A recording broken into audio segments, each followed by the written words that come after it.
चाहिए। क्या खाना क्या नहीं ये भी बताया है। दुर्गंध युक्त पदार्थ नहीं खाने चाहिए। इसमें कांदा लहसुन पहले नंबर पे है। इनका निषेध है।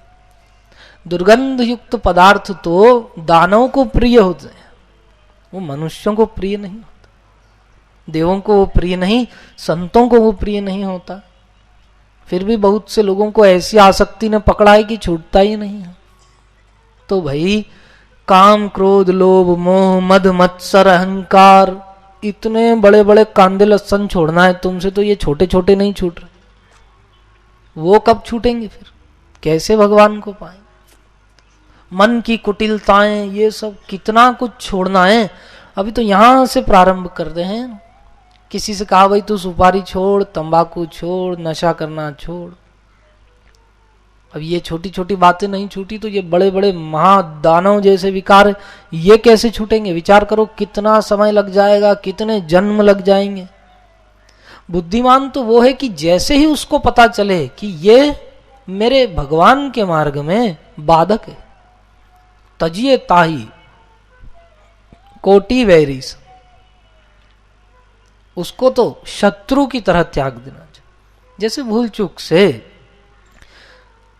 खेलते खेलते बालक के हाथ में या किसी व्यक्ति के हाथ में भूल चूक से कोई गर्म चीज आ जाए, अभी अभी मान लो चिमटा है, उससे रोटियां सेकी है, बहुत गर्म है, रखा, अचानक कोई आदमी रसोई में आया, बात करते करते उसने हाथ लगा दिया, तो क्या होगा? हाथ लगाते ही कितनी फुर्ती से हाथ को उठाता है, उस चीज को फेंक देता है अगर हाथ में ली है तो। इस तरह से जो फेंक दे, शास्त्र जिस बात का मना करते हैं, इनकार करते हैं, उसका जो तुरंत त्याग कर देता है, उसको साधक बुद्धि कहा जाता है। ज्ञानेश्वर महाराज कहते हैं ना कि शास्त्र जो कहे वो तुरंत करो। शास्त्र कहे कि विष का पान कर ले तो कर लो, शास्त्र कहे कि अमृत त्याग दो तो अमृत को तुरंत छोड़ दो। जैसा शास्त्र कहता है वैसा तुरंत आचरण करने लग जाना चाहिए, जिसे अपना कल्याण चाहिए उसको। तो भोजन है, भोजन के विषय में सावधान रहो। भोजन किस दिशा में, कैसा भोजन करना, और कभी एक थाली में किसी के साथ बैठकर खाना नहीं चाहिए, यह भी शास्त्र निषेध करते हैं। 2 लोग एक थाली में बैठ गए, 4 लोग नहीं, शास्त्र निषेध करते हैं इसका भी, ऐसा नहीं। और एकांत में बैठकर भोजन करना चाहिए। माना ऐसा नहीं कि तुम कमरे में बंद हो जाओ, अपने घर में बैठकर शांति से जीवो, लेकिन एक तरफ बच्चे पास में ही खेल रहे हैं, इधर टीवी चल रहा है, इधर मोबाइल भी आ गया है और भोजन भी कर रहे हैं, तो ये भोजन भोजन नहीं है भैया। ये तो दुख और चिंता और टेंशन। ये सब भोजन करते समय शांत चित्त से करो तो भोजन का जो रस बनता है वो भी आपके जीवन में शांत भाव को पैदा करने वाला होता है। भोजन करते समय चिंतित व्यग्र होंगे और विचार मग्न होंगे तो फिर वो उस भोजन का जो रस बनेगा दिन भर विचारों में घुमाता रहेगा। इसलिए जरा थोड़ी देर शांति से भोजन करना चाहिए। 3 बातें एकांत में रखने को कही हैं।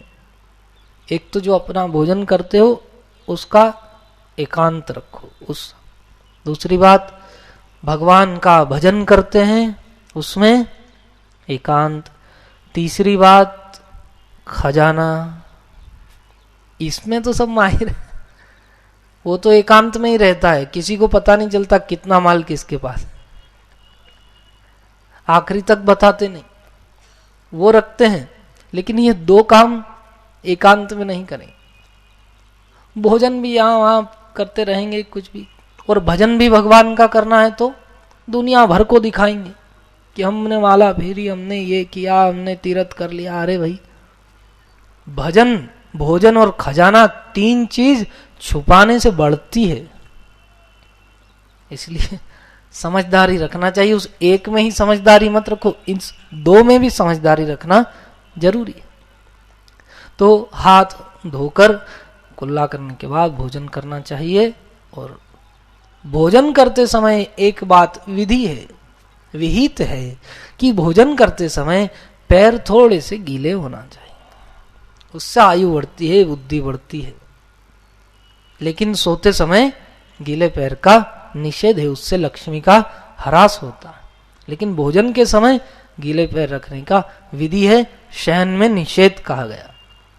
तो यहां तुलसीदास जी क्या कह रहे हैं, संतों के निकट क्या है, विधि निषेधमय कलिमल हरनी। उन संत जनों के पास जाओगे, तुम उनके निकट रहोगे, तो हर क्षण संत लोग बताते हैं ऐसे बैठना नहीं, ऐसे देखना नहीं, ऐसे चलना नहीं, ऐसे सोना नहीं। जो निकट रहेगा ना, उसको पता चलेगा कि संत कितना नियम में रहते हैं और कितने नियम सिखाते हैं। तो बैठने के बारे में भी संतों ने बताया भाई। कई लोग बैठते हैं तो झुक कर बैठे हैं, नहीं तो फिर बैठे बैठे पैर पकड़ लिया। वो पैर का तलवा पहले भी बताया था। कई लोगों की आदत है सीधे अंगूठा और उंगली पकड़े बैठेगी। ये तो महान गलत है, बहुत गलत बात। क्योंकि अभी ऐसे बैठे हैं और पैर को हाथ लगा लिया है, पैर तो यहाँ वहां घूमते हैं, ठीक है, अशुद्ध है, उसको हाथ लगा लिया और कहीं से एकदम प्रसाद लेने की बारी आई तो कर दिया वही हाथ आगे, फिर अशुद्ध हाथ से प्रसाद ले लिया और वही हाथ सिर पे घुमाया तो सरस्वती बुद्धि छोड़ के भाग जाएगी। जो देर से उठता हो, बार बार पैर छूता हो और फिर पैर न धोता हो, तलवों को पकड़ता हो, दिन में 3 बार से अधिक मुंह जूठा करता हो, तो साक्षात अगर कालिदास भी रहा तो सरस्वती उसको भी छोड़ के चली, निपट बुद्धू बन जाए। तो बचना चाहिए, पैरों को हाथ नहीं लगाना। फिर नाखून खाते रहते हैं बैठे बैठे, क्या करें, नाखून खाते, गलत है, अशोच है। जैन आगमों में इस प्रकार के कर्मों को असाधना कहते हैं। असाधना से बचो, साधना में स्थित होने का प्रयास करो, धीरे धीरे सही, लेकिन जब आपका स्वभाव पड़ जाएगा ना तो फिर छूटेगा नहीं, फिर तो बहुत सरल हो जाएगा। और एक बात संत लोग समझाते हैं, कभी उल्टे हाथ से उठाकर पानी नहीं पीना चाहिए। कई लोगों की आदत होती, उल्टे हाथ से पानी पी लिया। भोजन कर रहे हैं तो पानी पड़ा है तो क्या किया, इस हाथ से खा रहे थे इसलिए इस हाथ से पानी पी लिया। उल्टे हाथ से जल पीने का भी निषेध किया है, इससे भी बुद्धि का ह्रास बताया है। और एक बड़े महत्व की बात बताते हैं, कई बार आप लोगों को अगर स्मरण होगा कि सिर में जो तेल लगाते हैं, हाँ, तेल लगाने के बाद साहब क्या करते हैं, बड़े तेल वेल लगाया और दर्पण में देखते हैं तो फिर क्या करते हैं, वही हाथ लिए और फिर हाथ पे घिसना शुरू।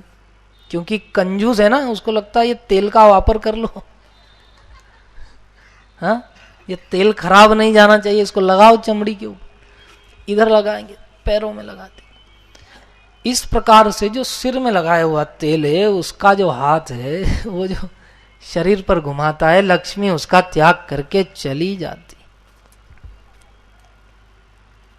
इसलिए कंजूसी करना है क्या, हाँ, नहीं तो कई लोग बड़े चमड़ी चली जाए पर दमड़ी नहीं जाए, वो कंजूस मक्खी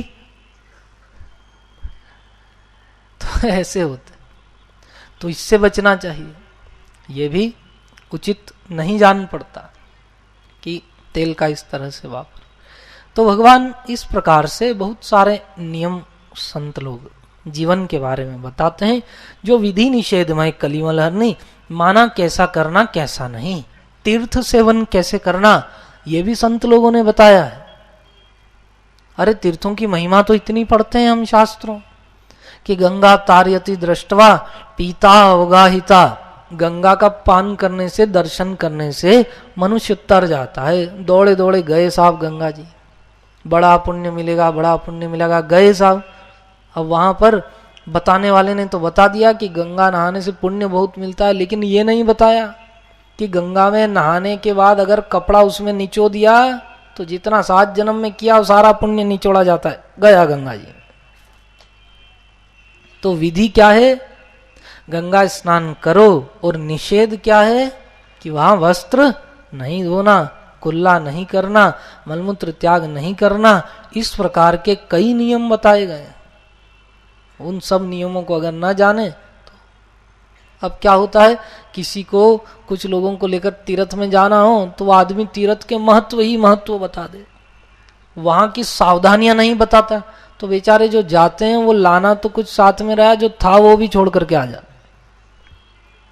क्योंकि अगर ये बताएंगे कि तीर्थ का सेवन वास्तव में कैसे किया जाता है और उसके जो संतों के द्वारा बताए गए विधि निषेध हैं उनको अगर प्रकट करेंगे तो आम आदमी डर जाएगा कि अगर ये गलती भूल से भी हो गई तो भी सारा पुण्य चला जाए।